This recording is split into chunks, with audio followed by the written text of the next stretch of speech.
I'd been a father, a husband and a business owner, and then I wasn't any of those. And if you asked me anything about myself or anything about my past, they were usually going to be involved in my life, and suddenly they didn't exist. So past didn't exist. And the problem was, because so many repeatedly bad things had happened, my brain just got used to the fact or thought that everything was going to go wrong, everything was going to slip through my fingers, so it felt like the future didn't exist either. And in doing so, it felt like it was impossible to enjoy the present.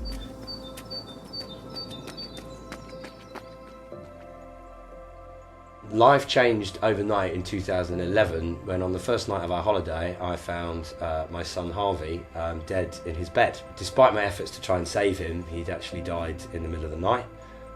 It was a harrowing experience, and unfortunately following that, despite my best efforts to try and do the right thing, no matter what I did in life, everything seemed to fall through my fingers over the following 7 years. I lost my marriage, I lost my home, someone else took over the running of my business while I tried to sort of refocus on the rest of life.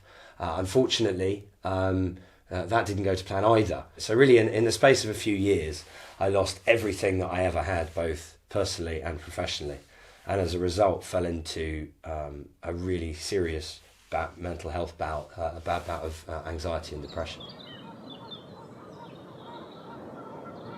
Even though I felt so desperately lonely, I knew I wasn't alone, but I felt so desperately lonely, having lost so much over the course of time, that I would at least try and reach out, whether it was on Facebook, whether it was a phone call to someone.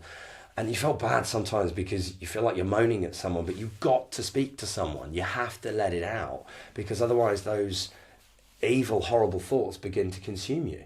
So I'd say opening up without question is the paramount thing. It feels like you're at the bottom of the deepest well. It's really nice to try and believe that by someone just handing down a rope that they're going to pull you back up, and that's the feeling that you really want to happen. But ultimately, that's not going to happen. If you want to get rid of anxiety and depression completely, you're going to have to do it on your own, and there are many things that you're going to have to do it. And it's one thing, certainly when I look back now, that I get very frustrated about when people talk about anxiety and depression, that they're sort of almost persuaded in some way that one thing will fix it, or there'll be a Hollywood moment where suddenly I feel better.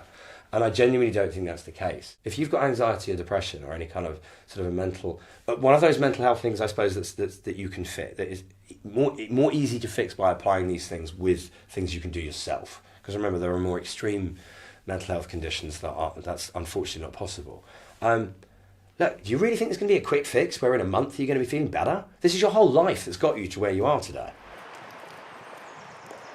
Let's please remind ourselves, whether we are an industry magazine, whether we're a consultant, or whether we're an insurer, we've all got mouths to feed and we have to run our businesses profitably. I do think, however, that the way in which we all run our lives is based on, a value set, an understanding, and particularly passion.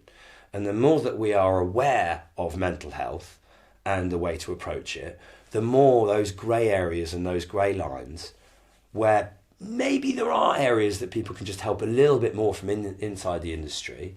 Maybe there are areas in which they could be more aware of their colleagues, and maybe, probably more importantly, they can be aware of themselves. I think if we can do that, then we're going to find the perfect balance for mental health out there.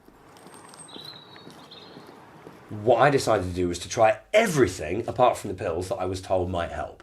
So that included everything from my diet, from cutting out alcohol, from making sure that I applied myself to exercise, to making sure that I did relaxing things, so meditation, yoga, any of these sort of things, yoga nidra. And I built all of these things into my life.